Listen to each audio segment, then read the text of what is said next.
بسم اللہ الرحمن الرحیم۔ شروع اللہ کے نام سے جو نہایت مہربان رحم والا ہے۔ السلام علیکم فرینڈز، میمونہ کی دنیا میں آپ سب کو خوش آمدید۔ اپنے قیمتی وقت میں سے وقت نکال کر میمونہ کی دنیا میں آنے کے لیے شکریہ۔ میمونہ کی دنیا میں آپ کو ملیں گی بہت ہی دلچسپ کہانیاں، سبق آموز کہانیاں، پرانے قصے، اسلامک قصے اور بہت کچھ۔ تو میرے ساتھ جڑے رہنے کے لیے اور ہر نئی اپڈیٹ کے لیے چینل کو سبسکرائب کریں، اور ویڈیو پسند آئے تو ویڈیو کو لائک اور شیئر کرنا مت بھولیں۔ جزاک اللہ۔ ایک شہزادہ بدصورت تھا اور اس کا قد بھی چھوٹا تھا۔ اس کے دوسرے بھائی نہایت خوبصورت اور اچھے ڈیل ڈول کے تھے۔ ایک بار بادشاہ نے بدصورت شہزادے کی طرف ذلت اور نفرت کی نظر سے دیکھا۔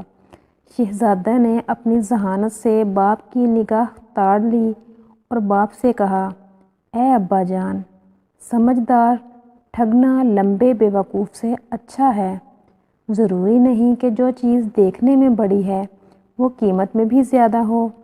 دیکھیے ہاتھی کتنا بڑا ہوتا ہے مگر حرام سمجھا جاتا ہے، اور اس کے مقابلے میں بکری کتنی چھوٹی ہے مگر اس کا گوشت حلال ہے۔ ساری دنیا کے پہاڑوں کے مقابلہ میں طور بہت چھوٹا پہاڑ ہے، لیکن اللہ کے نزدیک اس کی عزت اور مرتبہ بہت زیادہ ہے۔ کیا آپ نے سنا ہے کہ ایک دبلے پتلے عقل مند نے ایک بار ایک موٹے بیوقوف سے کہا تھا کہ اگر عربی گھوڑا کمزور ہو جائے تب بھی وہ گدھوں سے بھرے ہوئے پورے استبل سے اچھا اور طاقتور ہوتا ہے۔ بادشاہ شہزادے کی بات سن کر مسکرایا۔ تمام امیر اور وزیر خوش ہوئے اور اس کی بات سب کو پسند آئی، لیکن شہزادے کے دوسرے بھائی اس سے جل گئے اور رنجیدہ ہوئے۔ جب تک انسان اپنی زبان سے بات نہیں کرتا اس وقت تک اس کی اچھائیاں اور برائیاں ڈھکی چھپی رہتی ہیں۔ اسی زمانے میں بادشاہ کو ایک زبردست دشمن کا سامنا کرنا پڑا۔ جب دونوں طرف کی فوجیں آمنے سامنے آئیں اور لڑائی شروع کرنے کا ارادہ کیا تو سب سے پہلے جو شخص لڑنے کے لیے میدان میں نکلا وہی بدصورت شہزادہ تھا، اور اس نے پکار کر کہا، میں وہ آدمی نہیں ہوں کہ تم لڑائی کے دن میری پیٹھ دیکھ سکو۔ میں ایسا بہادر ہوں کہ تم میرا سر خاک اور خون میں لتھڑا ہوا دیکھو گے، یعنی میرے دشمن سے لڑتے لڑتے جان دے دوں گا مگر ہمت نہ ہاروں گا۔ جو لوگ خواہ مخواہ لڑائی پر آمادہ ہوتے ہیں وہ خود اپنے خون سے کھیلتے ہیں، یعنی مفت جان گنواتے ہیں، اور جو لڑائی کے میدان سے بھاگ جاتے ہیں وہ پوری فوج کے خون سے کھیلتے ہیں۔ یہ کہہ کر شہزادے نے دشمن کی فوج پر بہت سخت حملہ کیا اور کئی بڑے بڑے بہادروں کو قتل کیا۔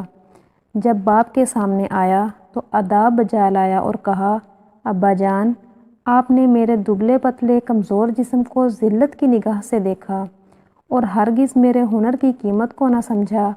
آپ کو معلوم ہونا چاہیے کہ پتلی کمر والا گھوڑا ہی لڑائی کے میدان میں کام آتا ہے۔ آرام و آسائش میں پلا ہوا موٹا تازہ بیل کام نہیں آ سکتا۔ کہتے ہیں دشمن کی فوج بہت زیادہ تھی اور شہزادے کی طرف سپاہیوں کی تعداد کم تھی۔ کچھ نے بھاگنے کا ارادہ کیا۔ شہزادے نے ان کو للکارا اور کہا، اے بہادرو، کوشش کرو اور دشمنوں کا مقابلہ کرو یا پھر عورتوں کا لباس پہن لو۔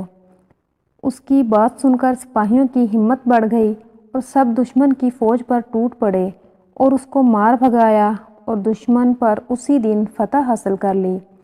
بادشاہ نے شہزادے کو پیار کیا اور اپنی گود میں بٹھایا، اور روز بروز اس سے محبت بڑھنے لگی اور اس کو اپنا ولی عہد بنا دیا۔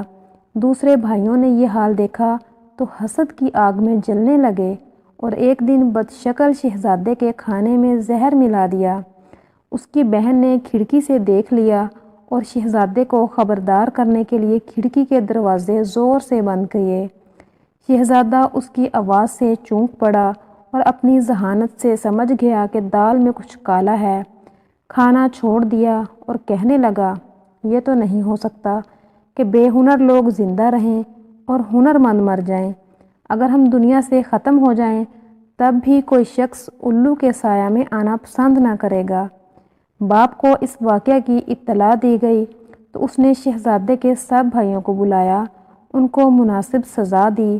اس کے بعد ہر ایک کو اپنے ملک کا ایک ایک حصہ دے دیا تاکہ آپس میں جھگڑا فساد نہ کریں۔ اس طرح یہ فتنہ اور فساد ختم ہوا۔ پیارے دوستو، اگر آپ کو یہ سٹوری پسند آئی ہو تو سٹوری کو لائک اور شیئر کرنا مت بھولیے گا۔ جزاک اللہ۔